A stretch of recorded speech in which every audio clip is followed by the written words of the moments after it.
Baik Tribuners, kali ini Mufti akan memberikan informasi yang cukup unik dan juga ekstrim dari Kabupaten Minahasa Tribuners. Kali ini ada pasar ekstrim Langowan yang menjajakan daging hewan yang dianggap sejumlah kalangan ini tidak lazim untuk dikonsumsi.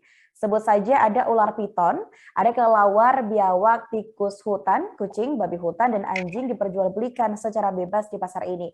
Dan di pasar ekstrim ini, semua hal ini berbau ekstrim dilakukan di tempat. Untuk tahu informasinya, kami sudah terhubung bersama dengan rekan kami, ada Rio Nur. Halo, Rio. Ya, halo rekan Mufti. Baik, rekan Rio, mungkin bisa diinformasikan apa dari daya tarik pasar Langowan ini yang menjual daging ekstrim ini?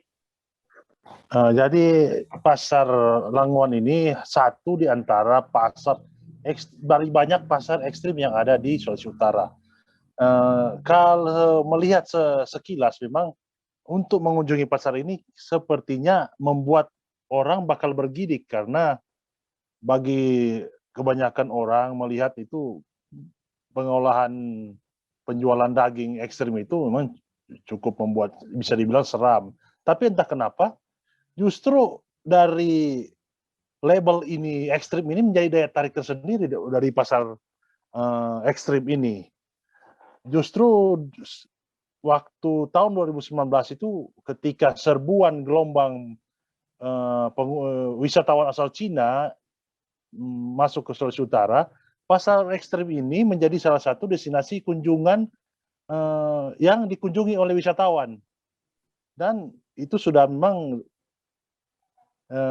sudah masuk list untuk kunjungannya. Jadi menjadi daya tarik. Tapi memang pasar ekstrim ini cukup memberi kontroversi karena pemotongannya, karena di situ penjagalannya memang mungkin dirasa oleh sebagian orang itu ekstrim. Jadi tidak lazim.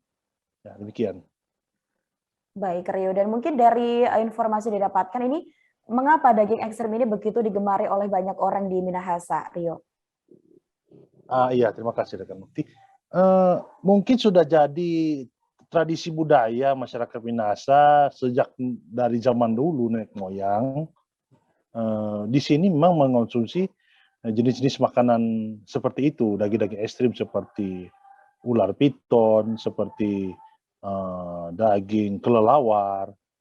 Malah di sini di ular piton itu karena saking cukup digemari, ular piton di sini malah sudah langka di Sulawesi Utara. Jadi pasokan ular piton, daging ular piton itu justru berasal dari luar daerah. Di sini kalau di pesta-pesta di Sulawesi Utara itu, di Minahasa khususnya, untuk daging ular piton ini semacam menu spesial yang disajikan.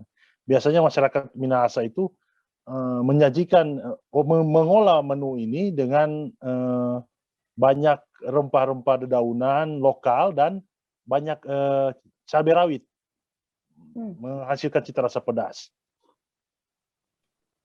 Baik Rio, dan mungkin dari informasi yang kami dapatkan Rio, ini banyak juga disebutkan bahwa banyak penolakan tentang operasi dari pasar ini. Lalu bagaimana pengaruhnya terhadap keberadaan pasar ini, Rio? Memang sejak awal dia viral pasar ekstrim ini karena memang karena yang diperdagangkan itu adalah hewan-hewan seperti anjing dan kucing juga yang ada di pasar itu. Banyak penolakan pasar ini dihentikan, terutama penolakan itu datang dari kelompok pecinta hewan. Tapi meski pemicunya kontroversi ini, tapi tetap saja keberadaan pasar ini sulit untuk dihentikan karena banyak masyarakat yang masih gemar memakan daging-daging ekstrim yang dijual di pasar ini. Ya, demikian. Baik, Rio. Dan mungkin dari informasi didapatkan bagaimana untuk sikap pemerintah daerah sendiri terkait dengan beroperasinya pasar ini, Rio? Sebenarnya pemerintah tidak merespon penolakan, merespon berlebih ya penolakan dari kelompok-kelompok pecinta hewan ya. Sejauh ini masyarakat ini, pemerintah ini statusnya menetapkan status quo, jadi tidak mengambil tindakan apa-apa. Jadi mereka menyerahkan sepenuhnya itu kepada masyarakat yang mengoperasikan pasar ini. Walaupun banyak sorotan, tapi pemerintah tidak bergeming untuk mengambil langkah apapun untuk menutup pasar ini. Ya, demikian. Baik, Rio. Terima kasih Rio atas laporan Anda. Kami tunggu laporan Anda selanjutnya dan selamat bertugas kembali Rio. Terima kasih sudah nonton. Jangan lupa like, subscribe, dan share ya.